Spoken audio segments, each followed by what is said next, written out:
It is really hard to talk about severe depression when you're going through it, especially during the postpartum and the prenatal periods when you're supposed to be excited and everything's supposed to be wonderful, and it's really hard to explain to people what you're going through.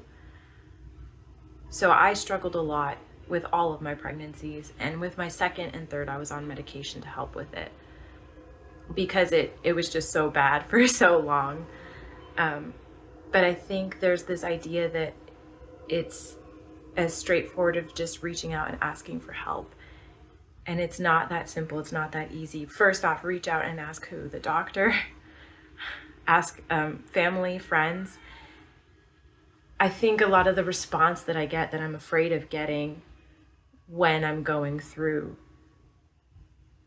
this kind of emotional stuff is either not being believed. That's a big one. Or you get a lot of a list of all the things in my life to be grateful for, and a list of all the things worth living. And there's this feeling like, I know, I'm aware, I recognize all of these things that I have that I'm so blessed by, I'm so fortunate to have, and I feel guilty that I am struggling. So adding on to the struggle that you're already having, adding a guilt of this ungratefulness that is really hard to deal with on top of everything. And then there's also this, when it's pregnancy related, there's this idea that, oh, it's just your hormones, and it can be dismissed really easily. I am embarrassed a lot of times just to exist on a regular basis. I'm one of those people that likes to blend into the wall. And so then to try and explain to someone what you're going through, it can be really stressful, because ultimately nothing is wrong in your life. Your life is fine. But how do I explain that nothing is wrong, but I don't want to see tomorrow? And I think that it feels bad because you already feel bad, but then adding on top of that the implications that that has. But you're supposed to at the same time reach out, and I don't want to reach out. Like, what are you supposed to do? I don't want you to come over and see my house that's a mess. Like, I don't want you to know. I don't want you to know that I'm struggling to work because of the depression. And so now we're struggling financially because I feel guilt over that too. I'm worried that you might take away my children. Everyone talks about, even if it's irrational, being depressed and how that affects kids. And I already feel bad that I'm not engaging with them enough. There's so much guilt associated with it. My doctor told my husband if I was going through something like that, he needs to take me to the ER. I already feel guilty and embarrassed to go to the ER if I have like something obviously visibly wrong with me, like a broken arm or something. I've never had a broken arm, but I already feel embarrassed and like I'm wasting people's time to go to the ER for something like that. How do I go to the ER and say, well, nothing's wrong, but I don't want to continue living? It's a really challenging thing to go through. And people, a lot of times, they want to know, okay, well, what can I do? If I can't do this and this isn't going to help, like, what can I do? And that there's this whole other element of like, I don't know. If I knew what to do to fix this, then would we have a problem at all? I know sometimes things like exercise and diet can help, but I think if you don't know how challenging it is to do anything when you're struggling with depression, then you just, it's really hard to get up and move, and it looks like laziness or a lack of just applying yourself. And as somebody who's very good at applying myself, struggling with depression is getting yourself to exercise in the middle of that, especially if you're like 30 weeks pregnant, and adding to that the guilt of carrying a life in you or a new baby to that, and not feeling emotionally available, not feeling that connection.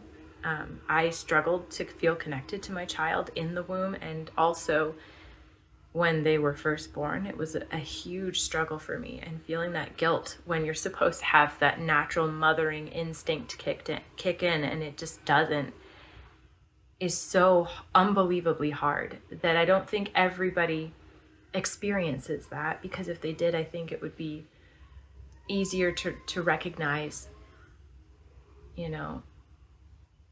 easier to recognize, and people would be less dismissive or less, you just got to look at the bright side.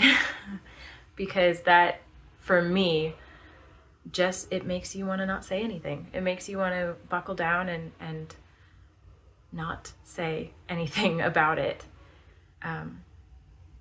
So as hard as I know it is to reach out, even if this isn't much, I thought at a time when I'm not struggling quite as much, my child's a little older now, a lot of the hormones have calmed down for me, I wanted to preemptively reach out just in case there's anybody out there that is struggling, just to say it's gonna be okay eventually. It's do what you have to do to make sure your dependents that their basic needs are met. Just your kids' needs are met, and that is enough. Just continue to exist. Put your head down, sit tight. If you can get help, 100%. But if you can't get out, if you're not the type of person that knows how to reach out, or if you feel like you can't, for whatever reason, reach out and get help, sit tight and exist. And when the fog clears, not if the fog clears, when the fog clears, because it will clear, then hopefully you can pick the pieces of your life back up and put them together again. Because it's not a forever thing, especially when we're talking about postpartum. You are important and your existence is important. So focus on your existence, because the world is a better place with you in it. And for all the loved ones that have someone in your life that you don't know how to help, I think there's everyone is different. So I should caveat that what helps me may not help somebody else. But for instance, if they are a hugger, give them a hug. That's always great. I'm not a hugger. Don't give me a hug. I'll feel trapped and scared. But if they're a hugger, give them a hug.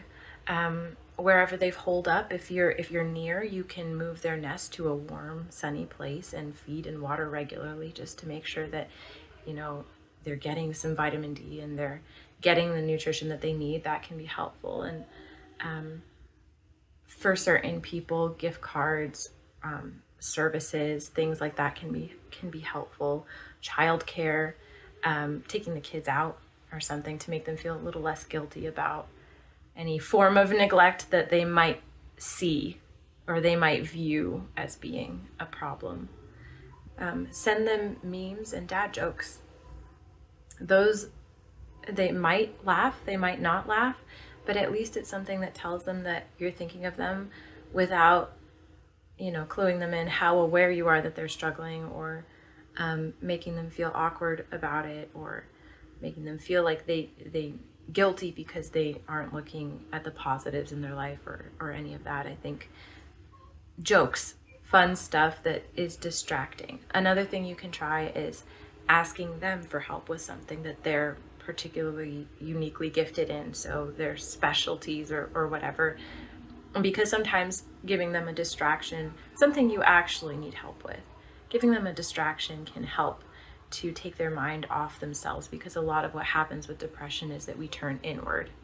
And I know for me especially, I felt so guilty for shedding so many responsibilities onto my spouse. And so that's another way to reach out if they have a caretaker or a partner that you can help. That's another option. So those are just some ideas, but I just wanted anybody who's feeling the way that I felt, I have to assume there's somebody out there that struggled in a similar way to me, that your existence matters. So just exist, and that is enough.